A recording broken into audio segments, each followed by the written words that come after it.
Educated state है, आप ये भी देखो, जज तक है वहाँ ब्लाइंड जज तक है, लेडीज है, और पर्टिकुलर आप इस पर ही ले पिछली बार आपको केरल की कहानी दिखाई थी. It's a pan India story. This is a pan India story. No, it's related to Kerala also, and from Kerala how it's all over India. Kerala സ്റ്റോറിയുടെ ഒന്നാം ഭാഗത്തിലാണ് കേരള ബന്ധമെന്ന് സംവിധായകനും നിർമ്മാതാവും സമ്മതിച്ചു.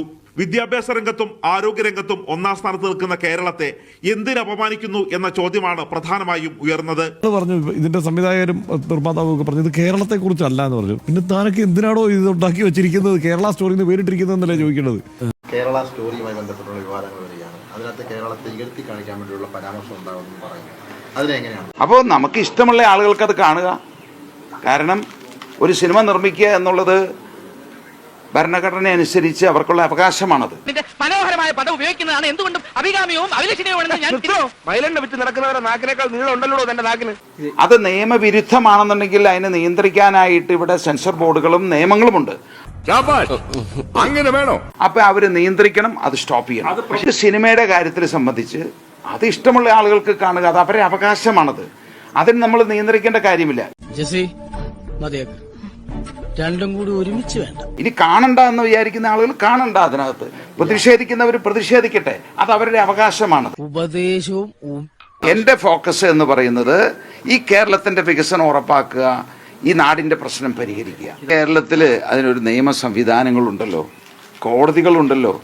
എനിക്കും താങ്കൾക്കും തോന്നുന്നതല്ല നിയമം, അഭിപ്രായം. പക്ഷെ നീ വളരെ കെയർലെസ് ആയി പോയല്ലോ ദിനേശ.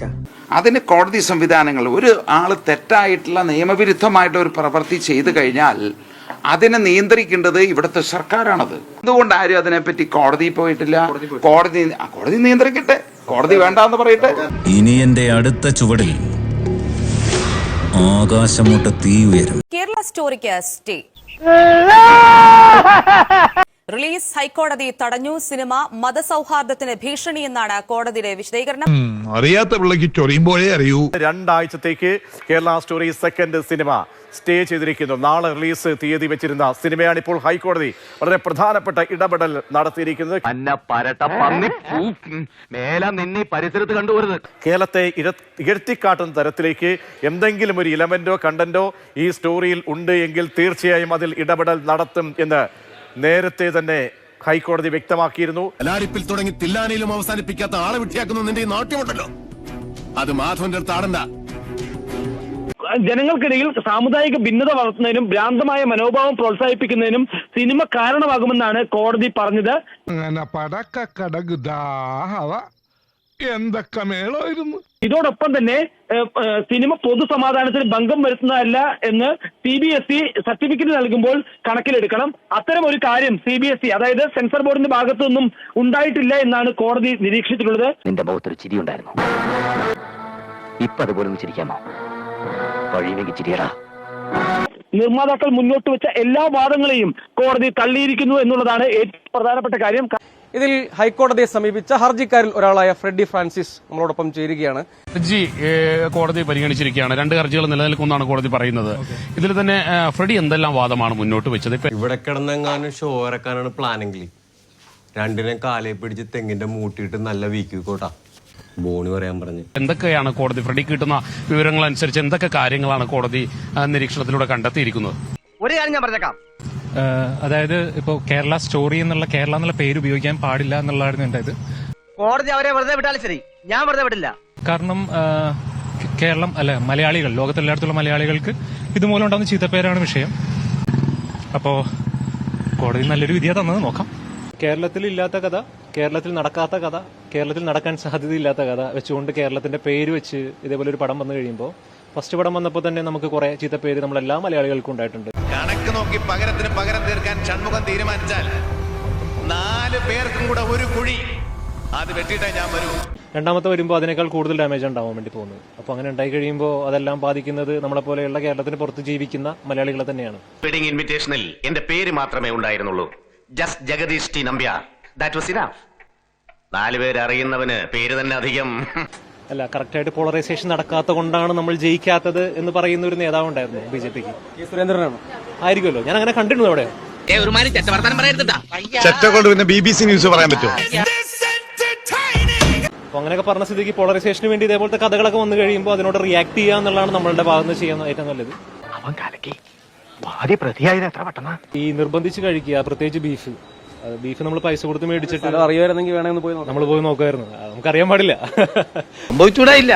ശാസ്ത്രം വളരെ ഈ ഘട്ടത്തിൽ ഇങ്ങനെ ഒരു പോരാട്ടം ആലോചിക്കുക എന്ന് പറഞ്ഞൊരു സംഗതി ഉണ്ടല്ലോ. അതെ, അല്ല നമുക്ക് കംഫർട്ടബിൾ അല്ലാത്ത സാധനങ്ങൾ നമ്മൾ കണ്ടു കഴിഞ്ഞ് നമ്മൾ റിയാക്ട് ചെയ്യുക എന്നുള്ളൊരു സാധനം ഉണ്ട്.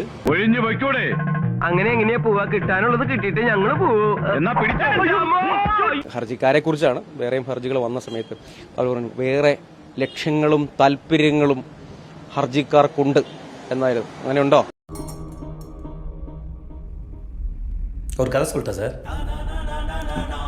നിങ്ങളും താല്പര്യങ്ങളും ഉണ്ടോ എന്ന് അറിയാൻ വേണ്ടിയിട്ട് കറക്റ്റ് എന്റെ സോഷ്യൽ മീഡിയ പോസ്റ്റിന്റെ താഴെയൊക്കെ നോക്കിയാൽ മതി. അപ്പൊ കറക്റ്റ് ആയിട്ട് ആരുടെയാണ് പൊളിറ്റിക്സ്, ഏത് ടൈപ്പ് പൊളിറ്റിക്സ് ആണ്, ഏത് ടൈപ്പിലുള്ള പൊളിറ്റിക്സിലെ ആൾക്കാരാണ് ഇതിനെ പിന്താങ്ങുന്നതെന്ന് കണ്ട് നമുക്കറിയാൻ മനസ്സിലാക്കാം. ഇത് എന്നെ ഉദ്ദേശാണ്, എന്നെ തന്നെ ഉദ്ദേശാണ്, എന്നെ മാത്രം ഉദ്ദേശം. അപ്പൊ അങ്ങനെയുള്ള ആൾക്കാർക്കെതിരെയല്ലേ? അല്ല അങ്ങനെയല്ലേ? അല്ലേ? മലയാളികൾക്ക് ഒരു ചീത്തപ്പേരുണ്ടാക്കുന്ന രീതിയിൽ ഇവർ മുമ്പോട്ട് വെക്കുന്ന പ്രൊപ്പഗാൻഡയെ താങ്ങേണ്ട അവസ്ഥ ഇന്ന് മലയാളിക്കില്ല. അതുകൊണ്ട് മലയാളികൾക്ക് വേണ്ടി ചെയ്തതും കൂടിയായിട്ട് ഞങ്ങൾ കൂട്ടിക്കൊള്ളുക. അഹങ്കാരം ഞങ്ങൾ സഹിക്കില്ല. ഇതെല്ലാവർക്കും ഒരു പാഠമായിരിക്കട്ടെ. ഒപ്പം തന്നെ ഇത് വലിയ രീതിയിൽ രണ്ട് വിഭാഗങ്ങൾ, രണ്ട് മതസ്ഥരെ തമ്മിൽ ഒരു സ്പർദ്ധ ഉണ്ടാക്കാനുള്ള ഒരു നീക്കം കൂടി ഇതിന്റെ പിന്നിലുള്ളതായിട്ട് ഫ്രെഡി സംശയിക്കുന്നുണ്ട്. ഇലക്ഷൻ മുൻനിർത്തി അവർ ചെയ്ത ഒരു പ്രൊപ്പഗാൻഡ തന്നെയാണ്. കേരളത്തിലുള്ളവർക്ക് കൃത്യമായിട്ട് അതിന്റെ പ്രയോജനം കിട്ടും. അല്ലാതെ ഓരോ സംസ്ഥാനങ്ങൾക്ക് വേണ്ടിയിട്ടല്ല. എന്ത് നല്ല കാര്യം പറഞ്ഞാലും അവർക്ക് അംഗീകരിക്കാൻ പറ്റില്ലല്ലോ. നിനക്ക് ഇപ്പോഴും നല്ല വിഷമമുണ്ടല്ലേ? പോളറൈസേഷൻ കറക്റ്റായിട്ട് കൊണ്ടുവരിക. പോളറൈസേഷൻ നടന്നാൽ മാത്രമേ ചിലവർക്ക് അഡ്വാൻറ്റേജ് കിട്ടുള്ളൂ. അത് വളരെ വ്യക്തമായിട്ട് അവർ ചെയ്തു എന്നുള്ളതാണ് സത്യം. കണ്ണ് നിറഞ്ഞിട്ടുണ്ടല്ലോ. കണ്ണില് പൊടി പോയതാ. അപ്പൊ ഇതിനൊക്കെ ചാടി പുറപ്പെടാൻ കുറച്ച് ധൈര്യവും മുന്നോട്ടുള്ള കാര്യങ്ങളെ കുറിച്ചുള്ള ചിന്തയൊക്കെ എപ്പോഴെങ്കിലും ഒക്കെ അങ്ങനെ ചിന്തിച്ചിട്ടുണ്ടോ? മുൻപോട്ടും പിൻപോട്ടും നോക്കി തന്നെയാണ് മുമ്പോട്ട് പോകുന്നത്. കരുത്തും കയ്യൂക്കുമുള്ള അംഗരക്ഷകന്മാരെ കൊണ്ട് താൻ തന്നെ കണക്കുകൾ നേരിട്ട് തീർപ്പിക്കാമെന്നായെങ്കിൽ പിന്നെ മേലാൽ ഒരു തവണ കൂടി ഇങ്ങനെ വന്നു പോകരുത്. പിന്നെ ഇത് ഒറ്റക്കല്ല എന്നുള്ള എനിക്ക് പൂർണ്ണ ബോധ്യമുണ്ട്. പോരാട്ടം തുടരും. സ്റ്റേ നടത്തരുത്. ഉടൻ അടിയന്തരമായിട്ട് തന്നെ ഈ ദിവസം ഇതിലൊരു നടപടി ഉണ്ടാകണം, ഇടപെടൽ ഉണ്ടാകണം എന്ന് നിർമ്മാതാക്കളടക്കം ആവശ്യപ്പെട്ടു. നിന്റെയൊക്കെ ശബ്ദം പൊങ്ങിയാൽ രോമത്തിന് കൊള്ളുകയല്ലേ? നീയൊക്കെ കളിച്ചത് ജഗത്താനോടാണ്. നാളത്തെ കൊച്ചിക്കാറ്റിന് നിന്റെയൊക്കെ ചോരയുടെ മണം ഉണ്ടാവും. അവരാഗ്രഹിച്ചാൽ നടക്കാത്തതായിരുന്നു. സാറാ, നിനക്ക് കേരളത്തിലെ പിള്ളേരെ അറിയില്ല. മക്കളെ, രാജസ്ഥാൻ മരുഭൂമിയിലേക്ക് മണൽ കയറ്റി വിടല്ലേ. പണമല്ല പവറായാലും അതിന്റെ ഒന്നും മുമ്പ് വീണ ചരിത്രം ഈ മാരാർക്കില്ല. ആണാണെന്ന് പറഞ്ഞ് നടന്നാ പോരളിയാ. ഇതുപോലുള്ള ചില കാര്യങ്ങൾ കണ്ടുപിടിക്കണം, എന്നിട്ട് അതനുസരിച്ച് പെരുമാറാൻ പഠിക്കണം. ഇത് കേരളമാണ്. ഇത് കര വേറെ മനെ. അവർക്കെന്റെ ചാവ് കാണും. പുലകുളി അടിയന്തരത്തിന്റെ ചോറും തിന്നും. അഹങ്കാരം. അപ്പൊ അതിനൊരു തീരുമാനമായി.